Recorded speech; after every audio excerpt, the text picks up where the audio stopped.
ਸਤਿ ਸ਼੍ਰੀ ਅਕਾਲ। ਤੁਸੀਂ ਦੇਖ ਰਹੇ ਹੋ ਅਜੀਤ ਵੈਬ ਟੀਵੀ ਤੇ ਮੈਂ ਹਾਂ ਤੁਹਾਡੇ ਨਾਲ ਮਨਜੋਤ ਸਿੰਘ। ਅੱਜ ਦੇ ਵਿਸ਼ੇਸ਼ ਬੁਲੇਟਿਨ ਦੇ ਵਿੱਚ ਤੁਹਾਡਾ ਨਿੱਘਾ ਸਵਾਗਤ ਕਰਦਾ ਹਾਂ। ਖਬਰਾਂ ਦੀ ਸ਼ੁਰੂਆਤ ਤੋਂ ਪਹਿਲਾਂ ਝਾਤ ਮਾਰਦੇ ਅੱਜ ਦੀਆਂ ਖਾਸ ਖਬਰਾਂ ਤੇ। ਅੰਮ੍ਰਿਤਸਰ 'ਚ ਸ਼ਿਵ ਸੈਨਾ ਆਗੂ ਸੁਧੀਰ ਸੂਰੀ ਦੀ ਗੋਲੀ ਮਾਰ ਕੇ ਹੱਤਿਆ। ਦਿੱਲੀ ਨਗਰ ਨਿਗਮ ਚੋਣਾਂ ਦਾ ਐਲਾਨ। ਮੋਹਾਲੀ ਪੁਲਿਸ ਨੇ 20 ਤੋਂ ਵੱਧ ਪਿਸਤੌਲ ਅਤੇ ਖਤਰਨਾਕ ਹਥਿਆਰਾਂ ਦੀ ਖੇਪ ਕੀਤੀ ਬਰਾਮਦ। ਪ੍ਰਦੂਸ਼ਣ ਤੇ ਸਿਆਸਤ ਨਾ ਕਰੇ ਕੇਂਦਰ, ਭਗਵੰਤ ਮਾਨ ਕੇਜਰੀਵਾਲ ਨੇ ਸਾਂਝੀ ਪ੍ਰੈਸ ਕਾਨਫਰੰਸ 'ਚ ਕਿਹਾ। ਸ਼੍ਰੋਮਣੀ ਅਕਾਲੀ ਦਲ ਨੇ ਐਲਾਨਿਆ ਸ਼੍ਰੋਮਣੀ ਕਮੇਟੀ ਦੀ ਪ੍ਰਧਾਨਗੀ ਲਈ ਉਮੀਦਵਾਰ। ਹੁਣ ਖਬਰਾਂ ਵਿਸਥਾਰ 'ਚ। ਅੰਮ੍ਰਿਤਸਰ ਅੱਜ ਉਸ ਸਮੇਂ ਇੱਕ ਵੱਡੀ ਘਟਨਾ ਵਾਪਰੀ ਹੈ ਜਦੋਂ ਗੋਪਾਲ ਨਗਰ ਮੰਦਿਰ ਦੇ ਨੇੜੇ ਸ਼ਿਵ ਸੈਨਾ ਆਗੂ ਸੁਧੀਰ ਸੂਰੀ ਦੀ ਗੋਲੀਆਂ ਮਾਰ ਕੇ ਹੱਤਿਆ ਕਰ ਦਿੱਤੀ ਗਈ। ਇਹ ਆਗੂ ਪਹਿਲਾਂ ਵੀ ਕਾਫੀ ਵਿਵਾਦਾਂ 'ਚ ਰਿਹਾ, ਜਿਸ ਕਾਰਨ ਉਸ ਨੂੰ ਪੁਲਿਸ ਦੀ ਹਾਈ ਸਿਕਿਉਰਿਟੀ ਵੀ ਮਿਲੀ ਹੋਈ ਸੀ। ਜਾਣਕਾਰੀ ਮਿਲੀ ਹੈ ਕਿ ਸੁਧੀਰ ਸੂਰੀ ਨੂੰ ਉਸ ਵੇਲੇ ਗੋਲੀ ਮਾਰੀ ਗਈ ਜਦੋਂ ਉਹ ਰੋਜ਼ ਪ੍ਰਦਰਸ਼ਨ ਕਰ ਰਿਹਾ ਸੀ। ਇਸ ਦੌਰਾਨ ਉਸ ਨਾਲ ਸਮਰਥਕ ਵੀ ਹਾਜ਼ਰ ਸਨ ਅਤੇ ਇਸ ਦੌਰਾਨ ਹੀ ਸੁਧੀਰ ਸੂਰੀ ਨੂੰ ਸ਼ਰੇਆਮ ਗੋਲੀ ਮਾਰ ਦਿੱਤੀ ਗਈ। ਸੂਰੀ ਗੋਪਾਲ ਮੰਦਿਰ ਦੇ ਬਾਹਰ ਧਰਨੇ ਤੇ ਬੈਠਾ ਸੀ। ਇਸ ਦੌਰਾਨ ਭੀੜ ਚੋਂ ਕਿਸੇ ਨੇ ਉਸ ਤੇ ਗੋਲੀ ਚਲਾ ਦਿੱਤੀ। ਉੱਥੇ ਹੀ ਪੁਲਿਸ ਨੇ ਦੋਸ਼ੀ ਨੂੰ ਗ੍ਰਿਫਤਾਰ ਕਰਕੇ ਉਸ ਦੇ ਕਬਜ਼ੇ ਚੋਂ ਪਿਸਤਲ ਬਰਾਮਦ ਕਰ ਲਈ ਹੈ। ਅੱਜ ਗੋਪਾਲ ਮੰਦਿਰ ਦੇ ਬਾਹਰ ਧਰਨਾ ਲਾਇਆ ਸੀ ਜੋ ਕਿ ਮੂਰਤੀਆਂ ਦੀ ਬੇਅਦਬੀ ਦੇ ਕਾਰਨ ਲਾਇਆ ਸੀ। ਉੱਥੇ ਸਾਰੇ ਹਿੰਦੂ ਸੰਗਠਨ ਸੂਰੀ ਸਾਹਿਬ ਬਾਬਾ ਜੀ ਉੱਥੇ ਬੈਠੇ ਸੀ। ਉੱਥੇ ਗੋਲੀ ਮਾਰਤੀ ਔਰ ਗੋਲੀ ਮਾਰ ਕੇ ਕੋਠੀ 'ਚ ਲੁਕਿਆ। ਪ੍ਰਸ਼ਾਸਨ ਦੀ ਨਾਕਾਮੀ ਹੈ। ਪੁਲਿਸ ਦੇ ਸਾਰੇ ਮੁਲਾਜ਼ਮ ਸਿਕਿਉਰਿਟੀ ਦੇ ਸਾਹਮਣੇ ਗੋਲੀਆਂ ਮਾਰੀਆਂ। ਦਿੱਲੀ ਨਗਰ ਨਿਗਮ ਚੋਣਾਂ ਦਾ ਐਲਾਨ ਹੋ ਗਿਆ ਹੈ। ਇਹਨਾਂ ਚੋਣਾਂ ਲਈ 4 ਦਸੰਬਰ ਨੂੰ ਵੋਟਾਂ ਪੈਣਗੀਆਂ ਅਤੇ ਨਤੀਜੇ 7 ਦਸੰਬਰ ਨੂੰ ਐਲਾਨੇ ਜਾਣਗੇ। ਇਸ ਲਈ ਨੋਟੀਫਿਕੇਸ਼ਨ 7 ਨਵੰਬਰ ਨੂੰ ਜਾਰੀ ਹੋ ਜਾਵੇਗਾ ਅਤੇ 14 ਨਵੰਬਰ ਨੂੰ ਖਤਮ ਹੋ ਜਾਵੇਗਾ। ਉਮੀਦਵਾਰ ਵੱਲੋਂ ਆਪਣੇ ਕਾਗਜ਼ ਵਾਪਸ ਲੈਣ ਦੀ ਆਖਰੀ ਮਿਤੀ 19 ਨਵੰਬਰ ਹੈ। ਇਹ ਜਾਣਕਾਰੀ ਦਿੱਲੀ ਰਾਜ ਚੋਣ ਕਮਿਸ਼ਨ ਵਿਜੇ ਦੇਵ ਨੇ ਦਿੱਤੀ ਹੈ ਅਤੇ ਦਿੱਲੀ ਰਾਜ ਚੋਣ ਕਮਿਸ਼ਨ ਵਿਜੇ ਦੇਵ ਨੇ ਕਿਹਾ ਹੈ ਕਿ ਦਿੱਲੀ ਦੇ 250 ਵਾਰਡ ਚੋਣਾਂ ਲਈ ਤਿਆਰ ਹਨ ਅਤੇ ਉਹਨਾਂ ਦੱਸਿਆ ਹੈ ਕਿ 70 ਵਿਧਾਨ ਸਭਾਵਾਂ ਹਨ ਅਤੇ 68 ਵਿਧਾਨ ਸਭਾਵਾਂ ਵਿੱਚ 250 ਵਾਰਡ ਹਨ। 2011 ਦੀ ਆਬਾਦੀ ਅਨੁਸਾਰ 42 ਸੀਟਾਂ ਅਨੁਸੂਚਿਤ ਜਾਤੀਆਂ ਲਈ ਰਾਖਵੀਆਂ ਕੀਤੀਆਂ ਗਈਆਂ ਹਨ ਅਤੇ ਕੁੱਲ ਅਨੁਸੂਚਿਤ ਜਾਤੀਆਂ ਦੀਆਂ ਸੀਟਾਂ ਵਿੱਚੋਂ 21 ਸੀਟਾਂ ਅਨੁਸੂਚਿਤ ਜਾਤੀ ਦੀਆਂ ਔਰਤਾਂ ਲਈ ਰਾਖਵੀਆਂ ਹਨ। ਕੁੱਲ ਸੀਟਾਂ ਵਿੱਚੋਂ 104 ਸੀਟਾਂ ਔਰਤਾਂ ਲਈ ਰਾਖਵੀਆਂ ਹਨ। For the schedule, as I said, from today the model code of conduct will come into force with immediate effect. The issue of notification which calls upon the wards to elect councillors and which also commences the nomination filing will be on Monday 7th November. The last date for filing the nominations is 14th of November, which is also a Monday. Scrutiny of nominations will be on 16th of November, which is Wednesday. The last date for withdrawal of candidatures is 19th of November, that is Saturday. The date of poll, if necessary, as is always mentioned, is 4th of December, which is Sunday. And the counting of votes will be done on 7th of December, which will be Wednesday, and the completion of the entire electoral process will be done by 15th of December, which is Thursday. And like the earlier times, the hours of poll, like the previous time, will be from 8 a.m. to 5:30 p.m. Punjab ਵਿੱਚ ਕਾਨੂੰਨ ਵਿਵਸਥਾ ਨੂੰ ਬਣਾ ਕੇ ਰੱਖਣ ਦੇ ਲਈ Punjab police ਵੱਲੋਂ ਲਗਾਤਾਰ ਸ਼ੱਕੀ ਥਾਵਾਂ ਤੇ ਛਾਪੇਮਾਰੀ ਕੀਤੀ ਜਾ ਰਹੀ ਹੈ। ਇਸੇ ਹੀ ਲੜੀ ਵਿੱਚ ਮੋਹਾਲੀ ਪੁਲਿਸ ਨੂੰ ਵੱਡੀ ਸਫਲਤਾ ਹਾਸਲ ਹੋਈ ਹੈ। ਮੋਹਾਲੀ ਪੁਲਿਸ ਨੇ 20 ਤੋਂ ਵੱਧ ਪਿਸਤੌਲ ਅਤੇ ਖਤਰਨਾਕ ਹਥਿਆਰਾਂ ਦੀ ਖੇਪ ਬਰਾਮਦ ਕਰਨ ਵਿੱਚ ਸਫਲਤਾ ਹਾਸਲ ਕੀਤੀ ਹੈ। ਇਸ ਸੰਬੰਧੀ ਮੋਹਾਲੀ ਦੇ ਐਸਐਸਪੀ ਵਿਵੇਕ ਸੋਨੀ ਨੇ ਪ੍ਰੈਸ ਕਾਨਫਰੰਸ ਕਰਕੇ ਮੀਡੀਆ ਨੂੰ ਜਾਣਕਾਰੀ ਦਿੱਤੀ ਹੈ। ਦਿਸ਼ਾ ਨਿਰਦੇਸ਼ਾਂ ਮੁਤਾਬਕ ਜਿਹੜਾ ਗੈਂਗਸਟਰਸ ਦੇ ਅਗੇਂਸਟ ਇੱਕ ਆਪਰੇਸ਼ਨ ਆਪਾਂ ਮੁਹਿੰਮ ਜਿਹੜੀ ਚਲਾਈ ਹੋਈ ਹੈ, ਉਹਦੇ ਵਿੱਚ ਇੱਕ ਵੱਡੀ ਕਾਮਯਾਬੀ ਮੋਹਾਲੀ ਪੁਲਿਸ ਨੂੰ ਮਿਲੀ ਹੈ। ਇਹਦੇ ਵਿੱਚ ਪਿਛਲੇ ਕੁਝ ਦਿਨੀ ਅਸੀਂ ਬਰੀਫ ਕੀਤਾ ਸੀ ਆਪ ਜੀ ਨੂੰ ਕਿ 28 ਤਰੀਕ ਨੂੰ ਅਸੀਂ ਪਰਮਜੀਤ ਸਿੰਘ ਪੰਮਾ ਨਾਮ ਦਾ ਇੱਕ ਗੈਂਗਸਟਰ ਜਿਹੜਾ ਹੈਗਾ ਉਹ ਅਰੈਸਟ ਕੀਤਾ ਸੀ, ਜਿਹੜਾ ਕਿ ਦਿਲਪ੍ਰੀਤ ਬਾਬਾ ਅਤੇ ਉਹਦੇ ਗਰੁੱਪ ਦੇ ਹੋਰ ਬੰਦਿਆਂ ਦੇ ਨਾਲ ਟੱਚ ਦੇ ਵਿੱਚ ਸੀਗਾ, ਜਿਹਦੇ ਕੋਲੋਂ 5 ਵੈਪਨਸ ਰਿਕਵਰ ਹੋਏ ਸਨ। ਉਹਦੀ ਇੰਟਰੋਗੇਸ਼ਨ ਦੇ ਵਿੱਚ ਤੇ ਹੋਰ ਡਿਵੈਲਪਮੈਂਟ ਅਸੀਂ ਜਦੋਂ ਪੁਰਾਣੇ ਵੀ ਜਿਹੜੇ ਵੈਪਨ ਸਾਡੇ ਕੋਲ ਹੁਣ ਤੱਕ ਰਿਕਵਰ ਹੋਏ ਆਪਾਂ ਸਾਰਿਆਂ ਦੀ ਜਦੋਂ ਤਫਤੀਸ਼ ਕੀਤੀ ਸਾਨੂੰ ਪਤਾ ਲੱਗਿਆ ਵੀ ਇਹ ਸਾਰੇ ਵੈਪਨ ਮੱਧ ਪ੍ਰਦੇਸ਼ ਦੇ ਇੱਕ ਪਾਰਟਿਕੂਲਰ ਏਰੀਆ ਦੇ ਵਿੱਚੋਂ ਆ ਰਹੇ ਸਨ।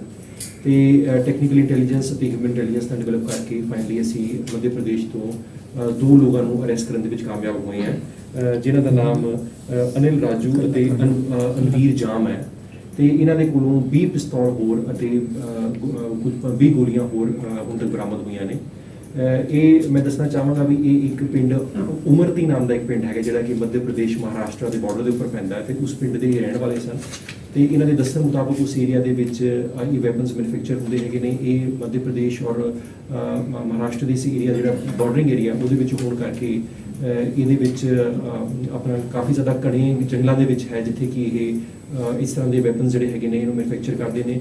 ਤੇ ਇਹਨਾਂ ਨੇ ਹੁਣ ਤੱਕ ਜਿਹੜੇ ਸਾਡੇ ਏਰੀਆ ਦੇ ਵਿੱਚ ਜਿਹੜੇ ਆਪਾਂ ਪਿੱਛੇ ਰਿਕਵਰ ਕੀਤੇ ਲਗਭਗ 70 ਵੈਪਨ ਜਿਹੜੇ ਹੈਗੇ ਰਿਕਵਰ ਹੋਏ ਨੇ ਉਹ ਇਹਨਾਂ ਇਸੀ ਸੋਰਸ ਤੋਂ ਜਿਹੜਾ ਹੈਗਾ ਉਹ ਪੰਜਾਬ ਦੇ ਵਿੱਚ ਅਤੇ ਨੇਬਰਿੰਗ ਸਟੇਟਸ ਦੇ ਵਿੱਚ ਗਏ ਸਨ।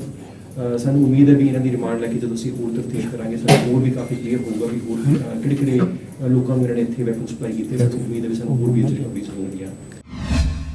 ਦਿੱਲੀ ਦੇ ਮੁੱਖ ਮੰਤਰੀ ਅਰਵਿੰਦ ਕੇਜਰੀਵਾਲ ਤੇ ਪੰਜਾਬ ਦੇ ਮੁੱਖ ਮੰਤਰੀ ਭਗਵੰਤ ਮਾਨ ਨੇ ਕਿਹਾ ਹੈ ਕਿ ਉੱਤਰ ਭਾਰਤ ਨੂੰ ਪ੍ਰਦੂਸ਼ਣ ਤੋਂ ਬਚਾਉਣ ਲਈ ਕੇਂਦਰ ਨੂੰ ਵਿਸ਼ੇਸ਼ ਕਦਮ ਚੁੱਕਣੇ ਚਾਹੀਦੇ ਹਨ। ਉਹਨਾਂ ਕਿਹਾ ਹੈ ਕਿ ਇਹ ਦੋਸ਼ ਲਾਉਣ ਅਤੇ ਰਾਜਨੀਤੀ ਕਰਨ ਦਾ ਸਮਾਂ ਨਹੀਂ ਹੈ।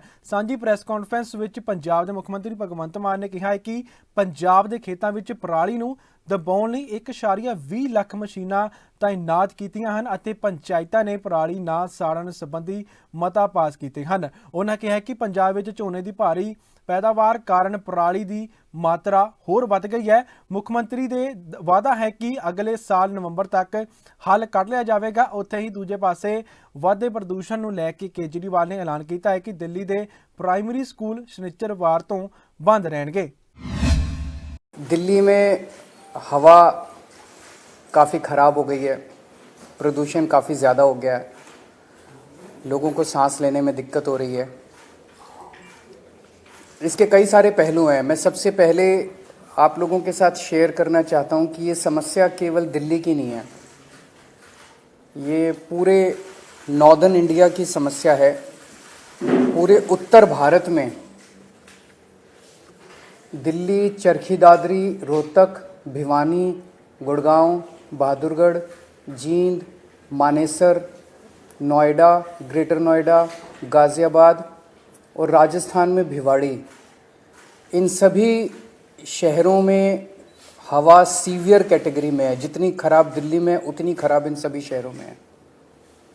इसके अलावा धारूहेड़ा, कैथल, बल्लभगढ़, पानीपत, फरीदाबाद, सोनीपत, नारनौल, कुरुक्षेत्र, बागपत, मेरठ, कानपुर और बिहार में मोतिहारी, बेतिया, कटिहार, इनमें वेरी पुअर कैटेगरी में है।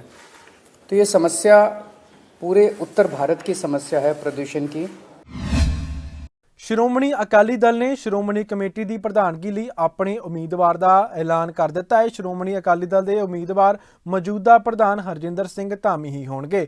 ਉਹਨਾਂ ਦੀ ਟੱਕਰ ਬੀਬੀ ਜਗੀਰ ਕੌਰ ਦੇ ਨਾਲ ਹੋ ਸਕਦੀ ਹੈ। ਪਾਰਟੀ ਦੇ ਬੁਲਾਰੇ ਮੁਤਾਬਕ ਸ਼੍ਰੋਮਣੀ ਅਕਾਲੀ ਦਲ ਦੇ ਪ੍ਰਧਾਨ ਸੁਖਬੀਰ ਸਿੰਘ ਬਾਦਲ ਨੇ ਸ਼੍ਰੋਮਣੀ ਕਮੇਟੀ ਦੇ ਮੈਂਬਰਾਂ ਤੇ ਪਾਰਟੀ ਦੇ ਸੀਨੀਅਰ ਆਗੂਆਂ ਨਾਲ ਵਿਆਪਕ ਵਿਚਾਰ ਵਟਾਂਦਰਾ ਕਰਨ ਤੋਂ ਬਾਅਦ ਐਲਾਨ ਕੀਤਾ ਹੈ ਕਿ 9 ਨਵੰਬਰ ਨੂੰ ਹੋਣ ਵਾਲੀਆਂ ਸ਼੍ਰੋਮਣੀ ਕਮੇਟੀ ਦੀਆਂ ਸਾਲਾਨਾ ਚੋਣਾਂ ਲਈ ਪ੍ਰਧਾਨ ਦੇ ਅਹੁਦੇ ਲਈ ਹਰਜਿੰਦਰ ਸਿੰਘ ਧਾਮੀ ਅਕਾਲੀ ਦਲ ਦੇ ਉਮੀਦਵਾਰ ਹੋਣਗੇ। ਉੱਥੇ ਹੀ ਦੂਜੇ ਪਾਸੇ ਹਰਜਿੰਦਰ ਸਿੰਘ ਧਾਮੀ ਨੇ ਕਿਹਾ ਹੈ ਕਿ RSS ਸਿੱਖ ਮਾਮਲਿਆਂ 'ਚ ਦਖਲ ਅੰਦਾਜ਼ੀ ਕਰ ਰਹੀ ਹੈ ਤੇ ਮੈਂਬਰਾਂ ਨੂੰ ਖਰੀਦਣ ਦੀ ਕੋਸ਼ਿਸ਼ ਕੀਤੀ ਜਾ ਰਹੀ ਹੈ, ਜਿਸ ਨੂੰ ਬਰਦਾਸ਼ਤ ਨਹੀਂ ਕੀਤਾ ਜਾਵੇਗਾ।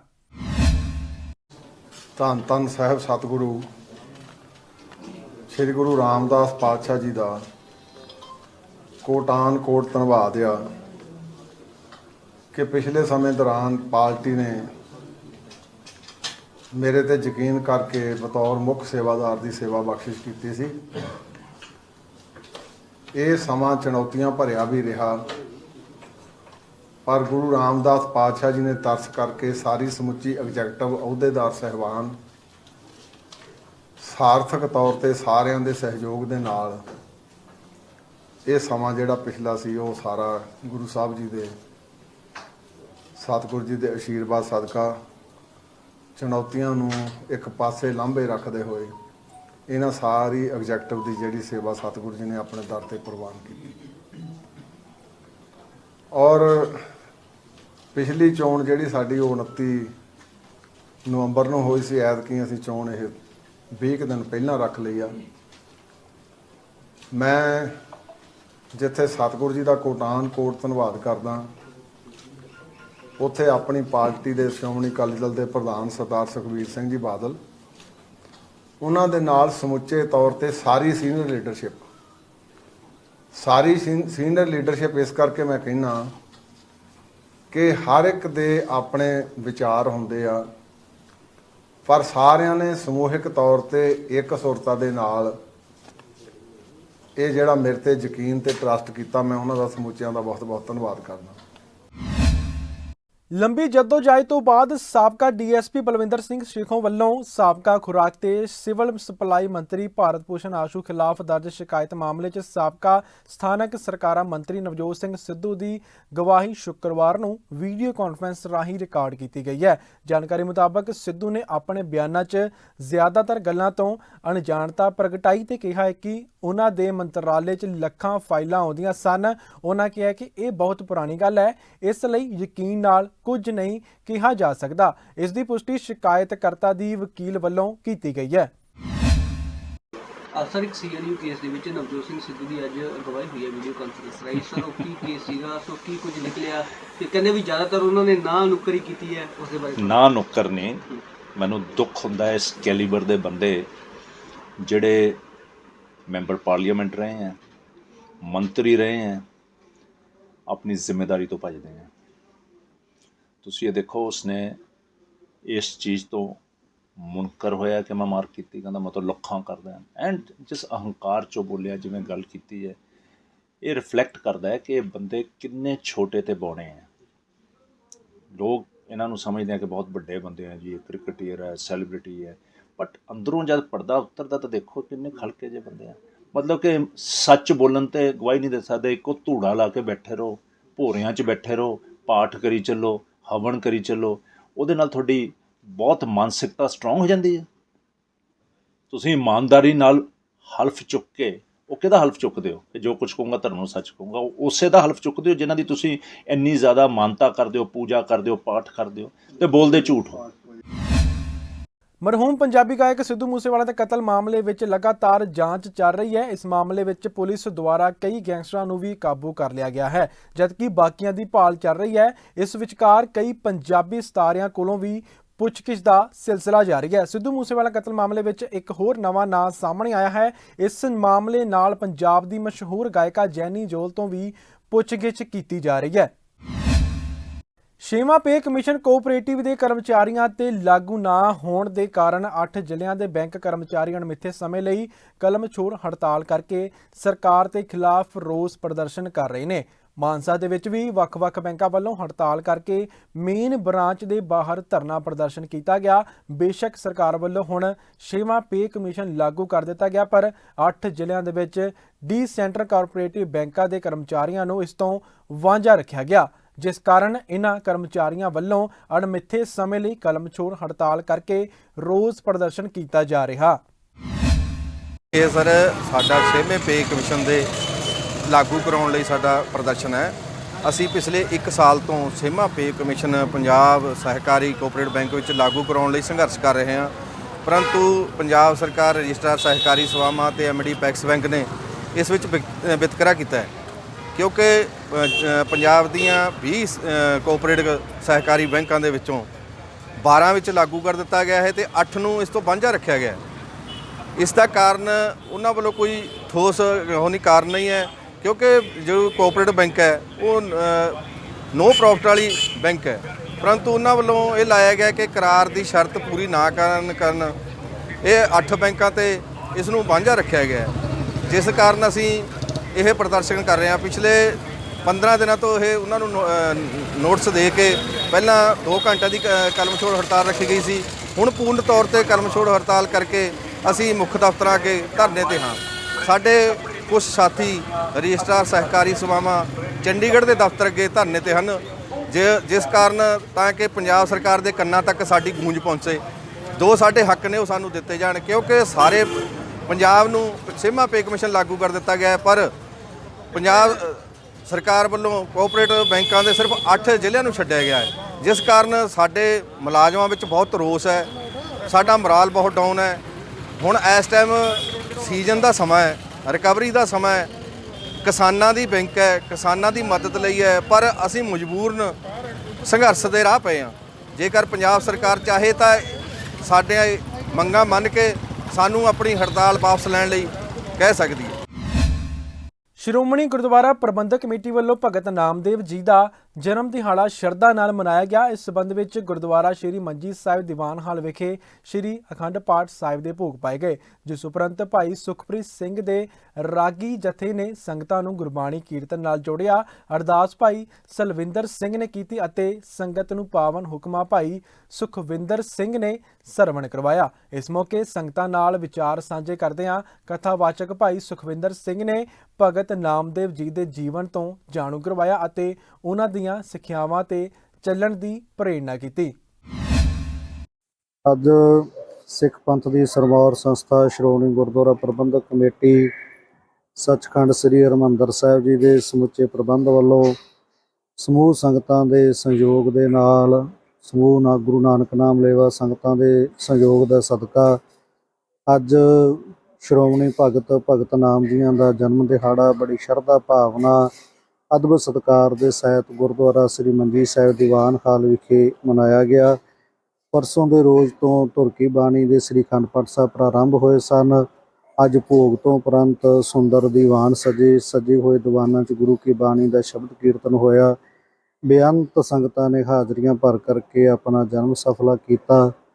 ਭਗਤ ਨਾਮਦੇਵ ਜੀ ਬਹੁਤ ਹੀ ਸਤਿਕਾਰਤ ਸ਼ਖਸੀਅਤ ਸਨ, ਜਿਨ੍ਹਾਂ ਦਾ ਜਨਮ ਮਹਾਰਾਸ਼ਟਰ ਸਟੇਟ ਦੇ ਵਿੱਚ ਜ਼ਿਲ੍ਹਾ ਸਤਾਰਾ ਨਗਰ ਨਰਸੀ ਵਿਖੇ ਹੋਇਆ ਔਰ ਰੱਬ ਦੇ ਵਿੱਚ ਰੰਗੀ ਹੋਈ ਰੂਹ ਸਨ। ਪਰਮਾਤਮਾ ਦੀ ਪਰਮੇਸ਼ਰ ਦੀ ਭਗਤੀ ਬੰਦਗੀ ਕਰਦਿਆਂ ਨਾਮ ਸਿਮਰਨ ਅਭਿਆਸ ਕਰਦਿਆਂ ਆਪ ਜੀ ਨੇ ਸਾਰਾ ਜੀਵਨ ਬਸਰ ਕੀਤਾ।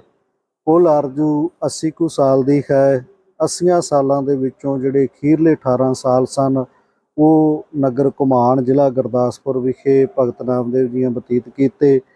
ਉਹਨਾਂ ਦੀ ਮੁਬਾਰਕ ਰਸਨਾ ਤੋਂ ਉਚਾਰਨ ਕੀਤੀ ਹੋਈ ਧੁਰ ਕੀ ਬਾਣੀ ਦੇ 18 ਰਾਗਾਂ ਦੇ ਵਿੱਚ ਗੁਰੂ ਕੀ ਬਾਣੀ ਦਰਜ ਹੈ ਤੇ 61 ਸ਼ਬਦ ਨੇ ਟੋਟਲ ਗੁਰੂ ਕੀ ਬਾਣੀ ਦੇ ਅੰਦਰ, ਜੋ ਸਤਿਗੁਰੂ ਧੰਨ ਗੁਰੂ ਅਰਜਨ ਦੇਵ ਮਹਾਰਾਜ ਸੱਚੇ ਪਾਤਸ਼ਾਹ ਜੀਆਂ ਨੇ ਭਗਤ ਨਾਮਦੇਵ ਜੀ ਨੂੰ ਵੱਡਾ ਮਾਣ ਸਤਿਕਾਰ ਬਖਸ਼ਿਸ਼ ਕਰਕੇ ਧੁਰ ਕੀ ਬਾਣੀ ਦੇ ਸਰੂਪ ਧੰਨ ਸ੍ਰੀ ਗੁਰੂ ਗ੍ਰੰਥ ਸਾਹਿਬ ਮਹਾਰਾਜ ਸੱਚੇ ਪਾਤਸ਼ਾਹ ਜੀਆਂ ਦੇ ਵਿੱਚ ਉਹਨਾਂ ਦੀ ਬਾਣੀ ਸੁਭਾਇਮਨ ਕੀਤੀ ਹੈ।